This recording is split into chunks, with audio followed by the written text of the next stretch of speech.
ছোট 6 থেকে 7 বছরের বাচ্চা যদি হাফেজ সাহেব হয়ে যায়, আবার 10 বছরের বাচ্চাটা যদি কোরআনের দায়ী হয়ে যেতে পারে, তাদের বাবা মা যদি সেই পরিবেশ দিতে পারে, তাহলে বলেন তো আমাদের বাচ্চারা কেন হবে না? অনেক নিষ্পাপ মাসুম বাচ্চা মায়ের পেট থেকে কোরআনের হাফেজ বাড়ায়। কেন বাড়ায়? তার মা পেটের মধ্যে থাকার সঙ্গে সঙ্গে সেই মা পেটের মধ্যে ধারণ করে কোরআন তেলাওয়াত করেছে, কোরআনের আমল করেছে। এই জন্য আল্লাহ তাআলা তার পেটের মধ্যে সন্তান, এই কোরআনের আওয়াজ রিংটোন শোনার কারণে সন্তানটা অটোমেটিকলি পেট থেকে কোরআনের হাফেজ হয়ে বের হয়েছে। চিল্লাই বলি সুবহানাল্লাহ। আমি বুঝে আসে না, এগুলোর কথা আপনাদের বেনে আসে না কেন? সাল্লাল্লাহু আলাইহি ওয়াসাল্লাম হুব্বুদ দুনিয়া রাসু কুল্লি খাতিয়া আও কামা ক্বালা আলাইহিস সালাতু ওয়াসসালাম। मोहब्बत की अजीब शाह है, मोहब्बत की अजीब शाह है, बयां करना नामुमकिन है, न मरता हूँ न जीता हूँ, अजीबत एक हालत हमारा है। সকলে আমার সঙ্গে জওয়ান ছেড়ে দুরূদ ইব্রাহিম পাঠ করব সবাই আমরা। আল্লাহুম্মা সাল্লি আলা মুহাম্মাদি ওয়া আলা আলি মুহাম্মাদ কামা সাল্লাইতা আলা ইব্রাহিম ওয়া আলা আলি ইব্রাহিম ইন্নাকা হামিদুম मजीद।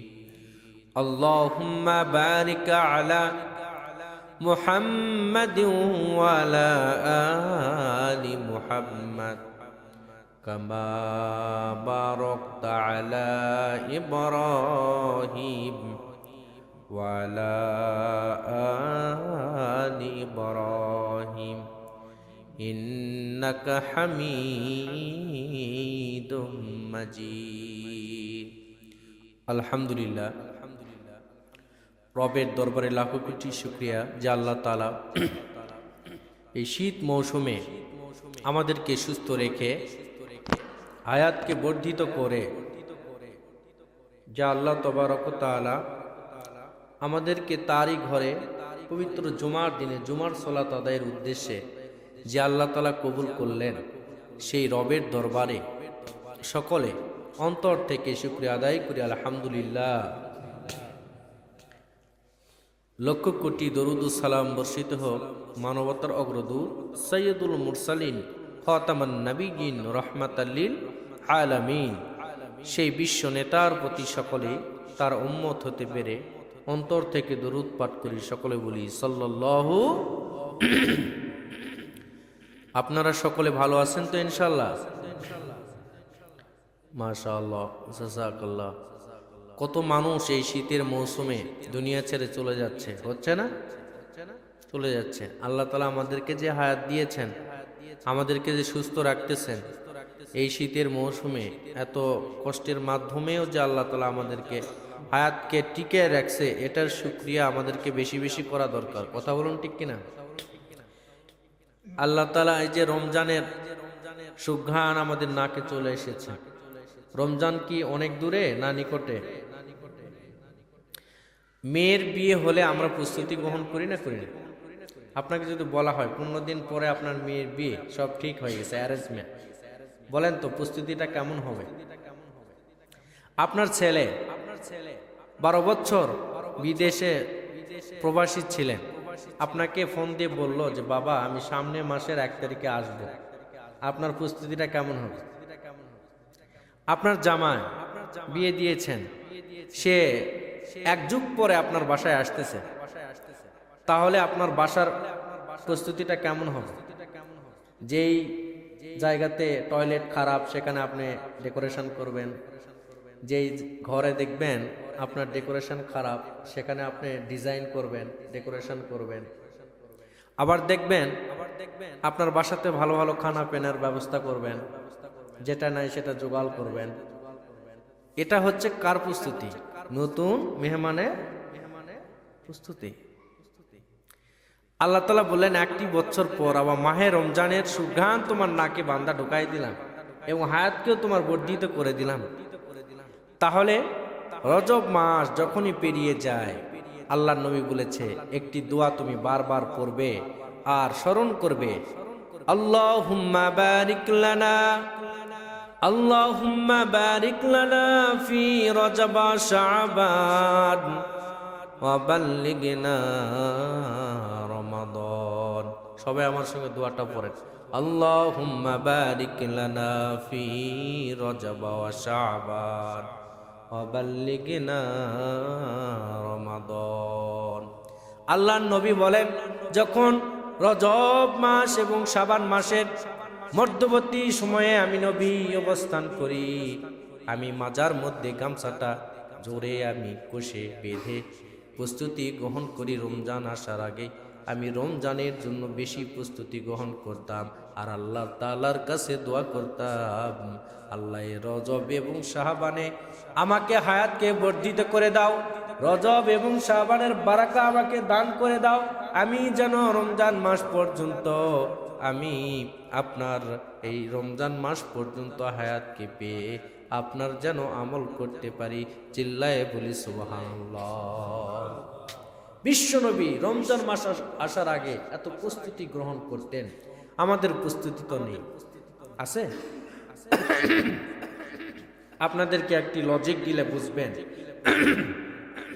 অথচ যারা দেখবেন যারা ব্যবসায়িক, তারা কিন্তু রমজান আসার আগে কি পরিমাণ খেজুর ইনভেস্ট করতে হবে, কি পরিমাণ আপনার সোলা বুট স্টক করতে হবে, এরা কিন্তু ঠিকই প্রস্তুতি গ্রহণ করতেছে। কথা বলুন ঠিক কিনা?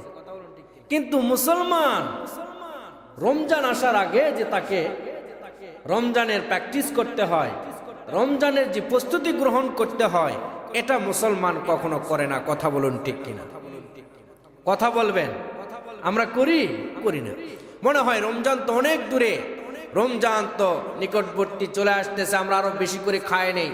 বিশ্বনবীর সাহাবীদেরকে বিশ্বনবী বলতেন, রমজান আসার আগে বেশি বেশি রোজা রাখো, কারণ সামনে রমজান আসার সঙ্গে সঙ্গে তোমাকে আবার দিনের বেলা পানাহারে থাকতে হবে, তোমাকে অনাহারে বেশিক্ষণ থাকতে হবে। এই জন্য রমজানের প্র্যাকটিসটা তুমি রজব এবং শাবান থেকে শুরু করো, যাতে করে তোমাকে রমজান মাসে বেশি কষ্ট অনুভব করতে না হয়। কথা বলুন ঠিক কিনা? সেটা আমরা করি না প্রিয় ভাইয়েরা আমার। আমরা রমজানটাকে এমন ভাবে নেই, মনে হয় রমজান মাস আমাদের জন্য একটি ব্রেকের মাস। এই রমজান মাস আসলেই মনে হয় আমাদেরকে কেমন যেন মুসলমানদের একটা ক্রসিং করে গিয়েছে, মনে হয় এটা জুন মাসের ক্লোজিং। কথা বলুন ঠিক কিনা? না, রমজান মাসটা হচ্ছে মুসলমানের গুনাহ মাপের মাস। রমজান মাস হলো রহমতের মাস, রমজান মাস হলো বরকতের মাস, রমজান মাস হচ্ছে ফজিলতপূর্ণ মাস, রমজান মাস হচ্ছে নাজাতের মাস, রমজান মাস বান্দাকে মুক্তি দেওয়ার মাস। চিল্লাই বলি সুবহানাল্লাহ। এগুলো তো আমরা বুঝি না। এই রমজান শুধু আসে তা না, রমজান বরকত নিয়ে বান্দার দুয়ারে চলে আসে।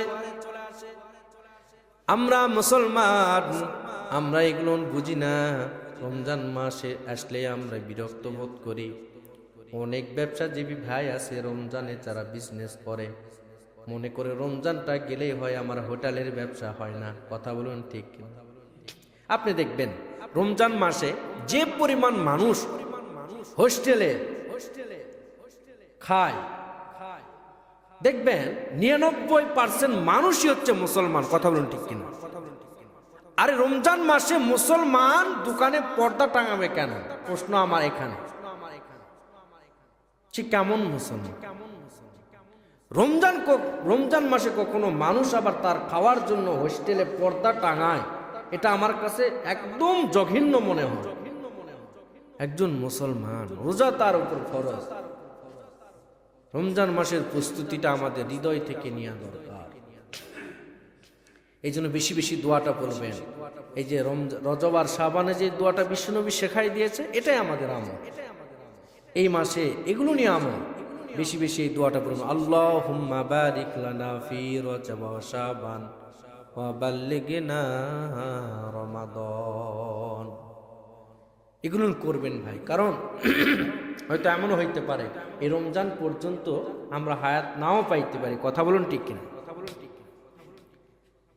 মেরাজের মাস চলতেছিল, মেরাজ বিশ্বনবী আমাদের জন্য যে 5 ওয়াক্ত সালাত আমাদের জন্য সংক্ষেপে বলতেছি বাজেট করেছিল, আমাদের জন্য আল্লাহ তাআলা যে 50 ওয়াক্ত নামাজকে আমাদের জন্য বাজেট করেছিল, আল্লাহর নবী মেরাজ থেকে সেখান থেকে কনসিডার করতে করতে করতে করতে সেখান থেকে 5 ওয়াক্ত নামাজ আমাদের উম্মতের জন্য নির্ধারণ করেছে। চিল্লাই বলি সুবহানাল্লাহ। আল্লাহ তাআলা ডাক দিয়ে বলেন, নবী গো আমার, ওগো বন্ধু, টেনশনের কোনো কারণ নাই।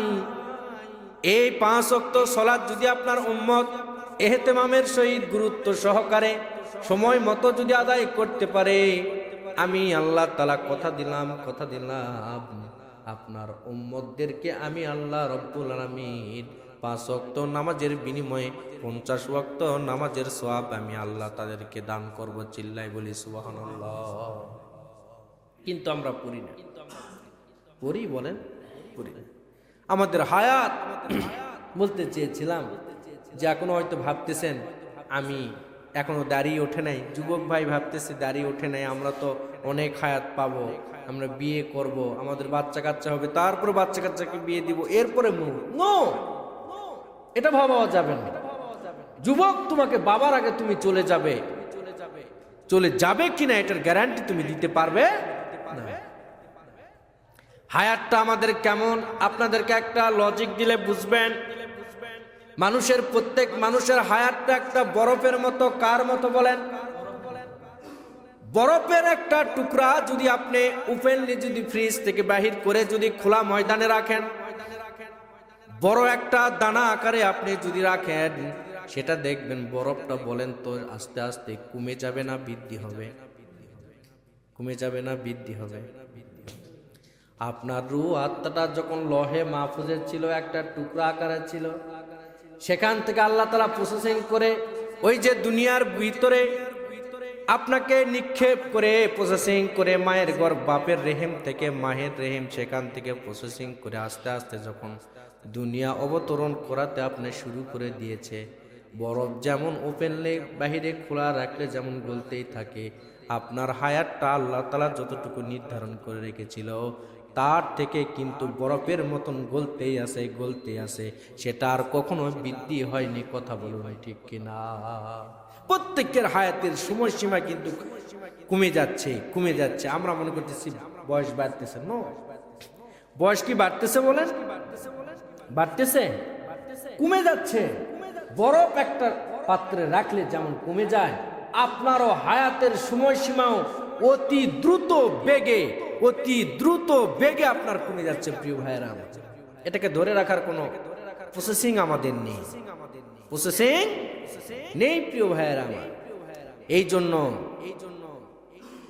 আপনি আমাকে আমাদের হায়াত, আমি তো একজমাই বলেছিলাম আমাদের বাবার বাড়ি আসল বাড়ি কোথায়? জান্নাতে। কোথায়? আমরা রওনা দিয়েছি জান্নাত থেকে, আবার যাব কোথায়? জান্নাতে।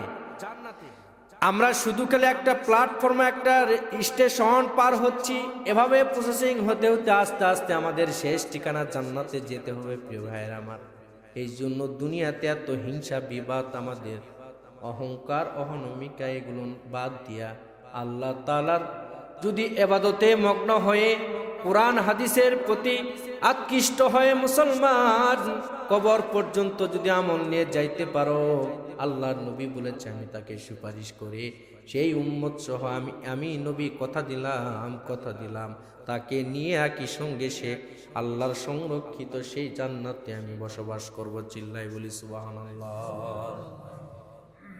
আমরা তো দুনিয়াদারি বুঝি ঠিকই, কিন্তু আমল করার দিক দিয়ে একদম জিরো। আমল করার দিক দিয়ে কি একদম জিরো। আপনি জানেন না আপনার সন্তানগুলোকে যেভাবে আমি মানুষ করি, যে প্রসেসিংয়ে মানুষ করি, এগুলোর মধ্যে আমাদের ভুল।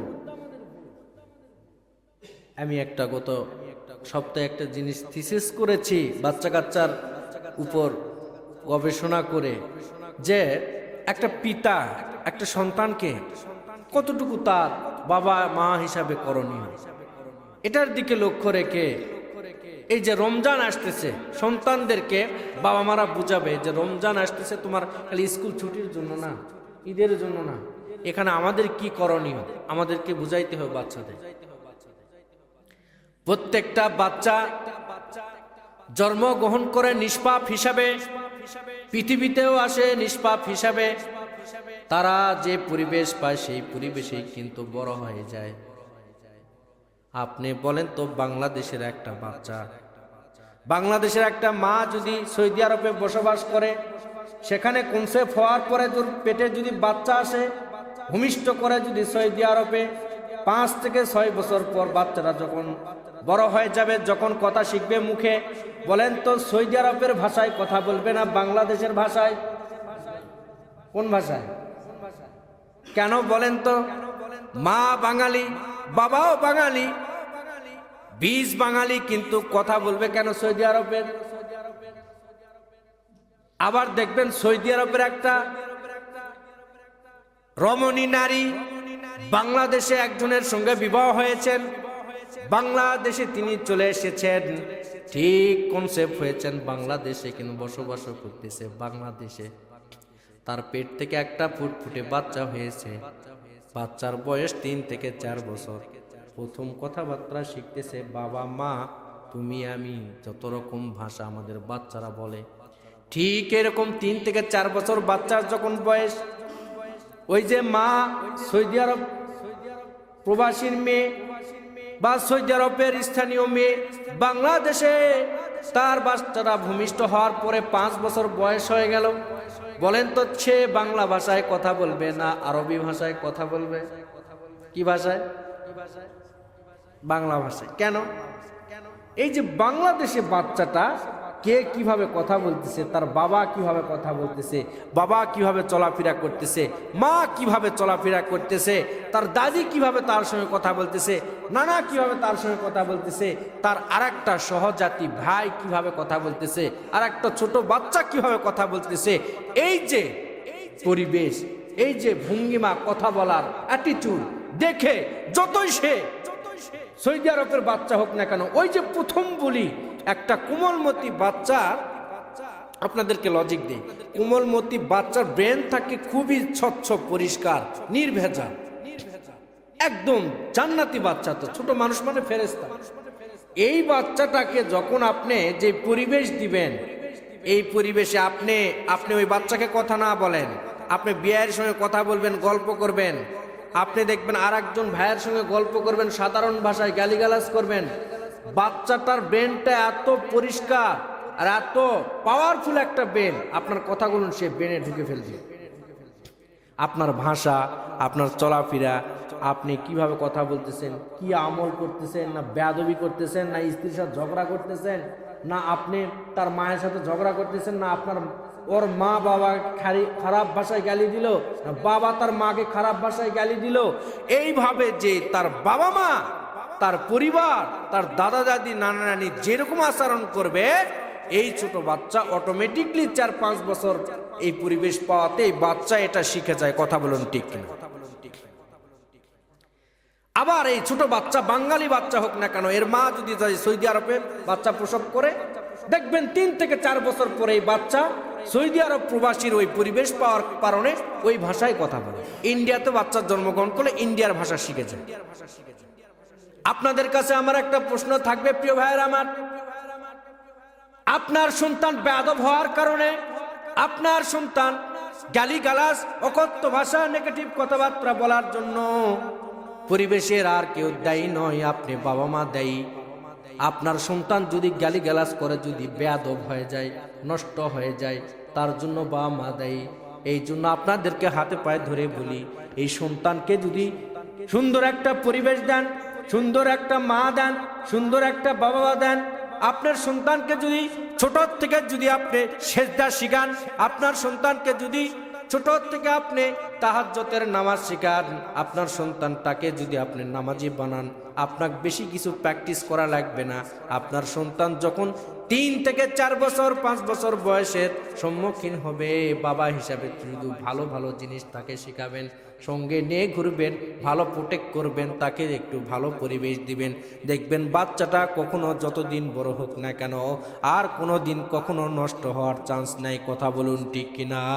ওই যে বাবা মা গন্ডগোল লাগে যদি অকথ্য ভাষায় কথা বলে, বাচ্চা ওই ভাষা শিখে যায়, আবার বাচ্চাটা বাইরে নিয়ে আসলেন খারাপ পরিবেশে, খারাপ কথা শোনার কারণে সঙ্গে সঙ্গে ছোট বাচ্চাটার সেই কথাটা মুখস্থ হয়ে যায়।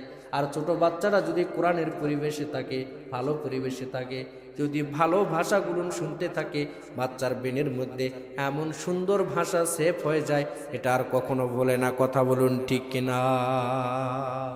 বুঝাইতে পেরেছি? কোনো চান্স নেই। যদি আপনার ছোট থেকে বাচ্চাকে সুন্দর শিক্ষা দেন, সুন্দর পরিবেশ দেন, সুন্দর ভাষায় কথা বলেন, আপনি বলে কথা বলেন, তুমি বলে কথা বলেন, এটা আর কখনো সে বলবে না। চান্সই নেই সেটা। ছোট বাচ্চাকে যদি অবহেলিতভাবে আমরা মানুষ করার জন্য, নষ্ট করার জন্য বাবা মাই দেয়। কথা বলুন ঠিক কিনা? এই জন্য প্রিয় ভাইয়েরা, সন্তানদেরকে আপনি টাকা দান করার আগে সন্তানের হাতে দিয়ে বলবেন, বাবা আল্লাহর ঘর মসজিদে দান করতে হয়, গরিবদের দান করতে হয়, অসহায় ব্যক্তিদেরকে দান করতে হয়, সুবিধা বঞ্চিত মানুষদেরকে দান করতে হয়। শিখাবেন। ওই যে ছোট মানুষ, ও ছোটবেলায় শিখে যাবে। তাকে আপনি সঙ্গে করে নিয়ে মসজিদে আসবেন, বলবেন নামাজ পড়তে হয়, সালাত আদায় করতে হয়, আমরা মুসলিম, আমরা মুসলমান, আমাদের রব আল্লাহ, আমাদের নবী হযরত মুহাম্মদ মুস্তাফা সাল্লাল্লাহু আলাইহি সাল্লাম, এগুলো শিক্ষা দিবেন, ইসলামিক তাগিদ দিবেন, ইসলামী শিক্ষা দিবেন। এই সন্তান কখনো আপনার কখনো তাগুদের অনুসারী হবে না। কথা বলুন ঠিক কিনা? কখনো বাতিলের অনুসারী হবে না। কথা বলুন ঠিক কিনা? বাতিল যতই তাকে চেষ্টা করুক না কেন, সন্তান আপনার কখনো নষ্ট হবে না। কথা বলুন ঠিক কিনা?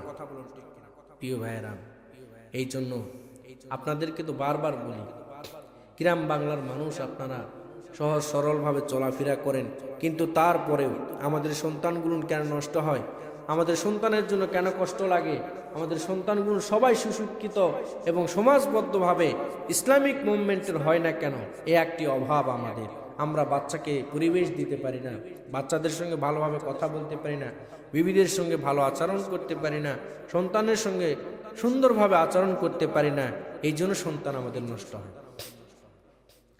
ছোট 6 থেকে 7 বছরের বাচ্চা যদি হাফেজ সাহেব হয়ে যায়, আবার 10 বছরের বাচ্চাটা যদি কোরআনের দায়ী হয়ে যেতে পারে, তাদের বাবা মা যদি সেই পরিবেশ দিতে পারে, তাহলে বলেন তো আমাদের বাচ্চারা কেন হবে না? অনেক নিষ্পাপ মাসুম বাচ্চা মায়ের পেট থেকে কোরআনের হাফেজ বাড়ায়। কেন বাড়ায়? তার মা পেটের মধ্যে থাকার সঙ্গে সঙ্গে সেই মা পেটের মধ্যে ধারণ করে কোরআন তেলাওয়াত করেছে, কোরআনের আমল করেছে। এই জন্য আল্লাহ তাআলা তার পেটের মধ্যে সন্তান, এই কোরআনের আওয়াজ রিংটোন শোনার কারণে সন্তানটা অটোমেটিকলি পেট থেকে কোরআনের হাফেজ হয়ে বের হয়েছে। চিল্লাই বলি সুবহানাল্লাহ।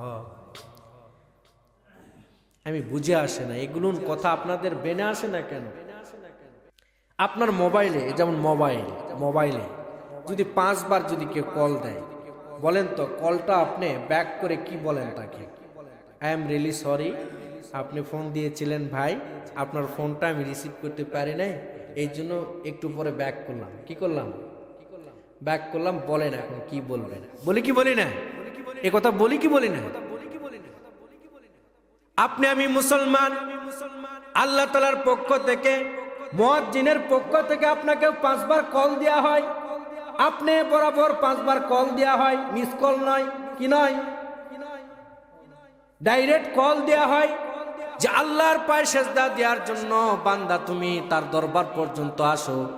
এই যে 1 ওয়াক্ত নামাজ থেকে অন্য ওয়াক্ত নামাজ পর্যন্ত যত গুনাহ করেছো, যত পাপ করেছো, যত মিথ্যা বলেছো, যত অন্যায় করেছো, যত সগীরা গুনাহ করেছো, আল্লাহ রব্বুল আলামিন আপনার এই এক ওয়াক্ত থেকে আর এক ওয়াক্তর নামাজে উপস্থিত হয়ে সেজদাটা যখন প্রথম সেজদা মারেন, আল্লাহ রব্বুল আলামিন ফেরেশতাকে বলে, বান্দা এই এক নামাজ থেকে আর এক নামাজের মধ্যবর্তী ফাঁকাতে যত গুনাহ করেছে সঙ্গে সঙ্গে সমস্ত গুনাহগুলো তার আমল নামাজ থেকে ডিলিট করে দাও। চিল্লাই বলি সুবহানাল্লাহ। মুসলমান, আপনি খালি নামে মুসলমান, ফুটানি মারা মুসলমান, একটু মনোযোগ দিয়ে শুনবেন। 5 বার আল্লাহ তাআলা ডাইরেক্ট কল আপনাকে দিল, কোনো রিসিভ নাই। আপনি যদি 5 বার নামাজ পড়তে পারেন নাই, অসুবিধা নাই। আপনি যদি রাত শেষে, দিন শেষে, ব্যবসা বাণিজ্য বিজনেস শেষে, রাতের অন্ধকারে যদি মাওলার দরবারে যায় নামাজটা খুলে আল্লাহর কাছে যদি ফরিয়াদ করে বলতে পারতেন, ওগো আল্লাহ, ওগো মালিক, আমি সারাদিন 5 বার কল দিয়েছিলেন, আমি ধরতে পারি নাই, আপনার ডাকে সাড়া দিতে পারি নাই। আল্লাহ, আজকে আপনার কল দিয়েছেন, ধরতে পারি নাই, কিন্তু আমি আপনার কাছে কলটা ব্যাক করে আমি গুনাহগার আপনার দরবারে একটা ফরিয়াদ জানাই, আমাকে আপনি দয়া করে মেহেরবানি করে মাফ করে দেন, আপনার গুনাহগার বান্দা হিসেবে আমাকে একটু ক্ষমা করেন। বলেন তো আল্লাহ তাআলা ক্ষমাশীল না ক্ষমাশীলের বাহিরে? অবশ্যই আল্লাহ তাআলা ক্ষমাকারী, এবং যারা ক্ষমা চায় আল্লাহ তাদেরকে বেশি পছন্দ করেন। আল্লাহ রব্বুল আলামিন বলেন, দুনিয়ার একজন ব্যক্তিকে আপনি 5 বার কল দিয়েছিল, আপনি 5 বার কল দেওয়ার কারণে আপনি ব্যাক করার পরে তাকে অনেক কথা শুনতে হয়, কেন ধরেন নাই, অনেক অজুহাত দিতে হয়, তারপরে ক্ষমা করে নাকি সুন্দর। নিজের স্ত্রী হলে তো কোনো কথাই নাই, কি কাজে ছিলেন, কত অজুহাত দিতে হবে। আল্লাহ তাআলা অত কৈফিয়ত চায় না, বরঞ্চ আপনি ওই যে আল্লাহ তাআলার কাছে ক্ষমা চেয়েছিলেন, আল্লাহ তাআলার কাছে আপনি ক্ষমার দৃষ্টিতে যখন দোয়া করবেন, আল্লাহ রব্বুল আলামিন বলবে, 5 বার কল দিয়েছি, কোনো আফসোস নাই রে বান্দা, এই যে ক্ষমা চেয়েছো, এই জন্য সমস্ত কষ্ট ভুলে আমি রব তোমাকে চিরতরে ক্ষমা করে দিলাম। চিল্লাই বলি সুবহানাল্লাহ। আল্লাহ তাআলা আবার ডাক দিয়ে ফেরেশতাকে বলে, দেখো দিনে 5 বার করে মিস কল দিয়েছি, দেই নাই, কল দিয়েছি ধরে নাই, আবার প্রতিদিন 6 দিনে এভাবে কল দিয়েছি ধরে নাই, 6 দিনে তাহলে 5 6 কত হয় বলেন? 7 দিনে কত হয়? 5 7 35 বার। যদি কোনো ব্যক্তি যদি আপনাকে কল দেয় আর না ধরেন, তার ভাষাটা কেমন হবে? খেপে যাওয়ার কথা না? কথা না? জুমার দিনে বান্দা ঠিক একবার মুসলমান সেজে মসজিদে চলে এসেছে, দুয়ারের মধ্যে ফেরেশতা 2 পাশে দাঁড়ায় গেছে, আল্লাহর কাছে ফরিয়াদ করে, বান্দা আপনি যাকে এরকম 35 বার কল দিয়েছিলেন, ওই বান্দাটা একটা ওয়াক্ত নামাজে আসে নাই, একটা ওয়াক্ত নামাজে আসে না, আপনার কল ধরে নাই, বলেন তো জুমার দিনে তাকে প্রবেশ করতে দিব না দিব না? আল্লাহ তাআলা বলে, আমি এইরকম কহার না, আমি দয়াময়, দয়ার সাগর রব, অসুবিধা নাই, তাকে ঢুকতে দাও। কি করো? এই 7 দিন পরেও যদি বান্দা জুমার দিনে এসে সেজদা মেরে আয়, রবের কাছে যদি ফরিয়াদ করে বলতে পারে, আল্লাহ 7টা দিন কন্টিনিউ 5 বার করে কল দিয়েছিলেন, ধরতে পারে নাই, আজকে জুমার দিনে একটু ফ্রি হয়ে, ব্যস্ততার কারণে ফ্রি হয়ে আপনার কাছে ক্ষমা চাচ্ছি, আল্লাহ মেহেরবানি করে আপনার গুনাহগার বান্দা হিসেবে আমাকে মাফ করে দেন। এই দোয়া করতে দেরি আমার রহমানুর রহিম আসমান থেকে একটা এলান দিয়ে দেয়, বান্দা টেনশন করো না, টেনশন করো না, আমি রব কথা দিলাম, পবিত্র জুমার বরকতে আমি রব্বুল আলামিন তোমাকে মাফ করে দিলাম। চিল্লাই বলি সুবহানাল্লাহ।